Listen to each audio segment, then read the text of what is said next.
আজকে সকালে খুব তাড়াতাড়ি ঘুম থেকে উঠে গেছিলাম। কারণ কালকে রাতেই মামুনি বলে দিয়েছিল আজকে সকালে একটু তাড়াতাড়ি ঘুম থেকে উঠতে। আর এমনিতেও আজকের দিনটা আমার কাছে খুব স্পেশাল। আজকে 22শে ফেব্রুয়ারি রবিবার। আজকে আমি প্রথম 5 মাসের স্বাদ খাবো। তাই একটু আমার কাছে দিনটা স্পেশাল, তাই তাড়াতাড়ি উঠে জানলার পর্দাগুলো সরিয়ে দিয়েছিলাম। তারপরে চলে এলাম ব্রাশ করতে, কারণ তাড়াতাড়ি ব্রাশ করে নিলে মামুনি সেপাশে খাবারের জোগাড় করছে। জোগাড় করে মন্দিরে যাবে পুজো দিতে আমার নামে। মন্দিরে 5 মাসে পঞ্চামৃত একটা হয়, সেটা পুজো দিয়ে নিয়ে আসবে। আর এপাশে মামুনি আমাদেরকে খেতে না দিয়ে মন্দিরে যেতেও পারবে না। যেহেতু আমি কিছু করতে পারছি না, তাই মামুনিকেই পুরোটা সামলাতে হবে। আমাদেরকে খেতে দিয়ে মামুনিকে তারপর মন্দিরে যেতে হবে। তাই আমি তাড়াতাড়ি করে মুখটা ধুয়ে নিচ্ছি, ধুয়ে নিয়ে খেয়ে নেব। তারপর মামুনি যাবে মন্দিরে আমার নামে পুজো দিতে। আমার সকালে ব্রেকফাস্ট করার আগে ওষুধ থাকে। এই ওষুধটা না খেলে আমি ব্রেকফাস্ট করতে পারবো না, তাই আগে ওষুধটা খেয়ে নিলাম, এরপর গিয়ে ব্রেকফাস্ট করব। মামুনি তাড়াতাড়ি করে ব্রেকফাস্টে মুড়ি দিয়ে মন্দিরে চলে গেছিলো পুজো দিতে, আর আমি এপাশে আবার বিস্কুট খাচ্ছিলাম, কারণ এখন 2 মিনিট ছাড়াই পেয়ে যাচ্ছে। তারপরে দুটো বিস্কুট খেয়ে স্নান করতে গেলাম, কারণ স্নান করে নেওয়ার পরে অনেক নিয়ম কারণ আছে বললো। তো তাড়াতাড়ি স্নানটা করেও বেরিয়ে পড়লাম। বেরিয়ে পড়ার পরে এখানে মামুনি বলল যে আলতা পরে নাও।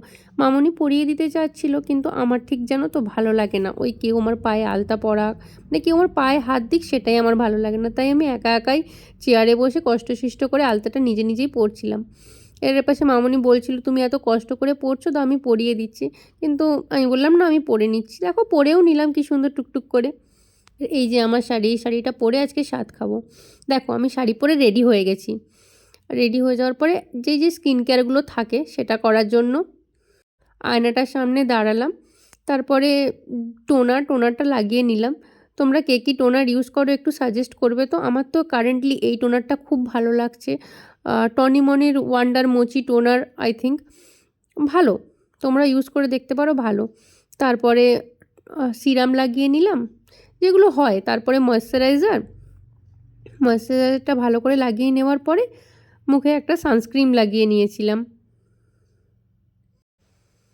তবে এই সানস্ক্রিনটা খুব ভালো, তোমরা কেউ যদি এটা ইউজ করো বলতে পারো। তারপরে সিঁদুর পরে নিলাম। খুব তাড়াতাড়ি রেডি হচ্ছিলাম। বলো তো কেমন লাগছে আমাকে। তারপরে মামুনি এপাশে চলে এসেছিলো আমাকে স্বাদ খাওয়ানোর জন্য। অনেকটা বেলা হয়ে গেছিলো। এপাশে মামুনি মালা ঘুমসি সব পরিয়ে দিচ্ছিল। এরপরে মামুনি আশীর্বাদ করবে।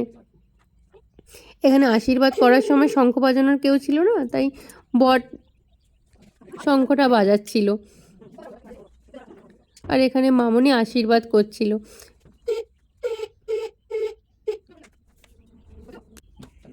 তবে জানো তো এই দিনটা মনে হয় প্রত্যেকটা মেয়ের কাছে খুব স্পেশাল। আমার তো বেশ ভালো লাগছিল, বেশ একটা আলাদা ফিলিংস হচ্ছিল। তাই আমি খুব হাসছিলামও, আমার বেশ ভালো লাগছিল। মামুনি এরকমভাবে আশীর্বাদ করছিল। পঞ্চামৃত যেটা মামুনি পুজো দিয়ে নিয়ে এসে সেটা খেয়ে নিয়েছিলাম। তারপরে যেটা হয় 5 মাসের স্বাদে 5 রকম ভাজা দিয়ে মামুনি খাইয়ে দিল। এই করে আজকে আমার দিনটা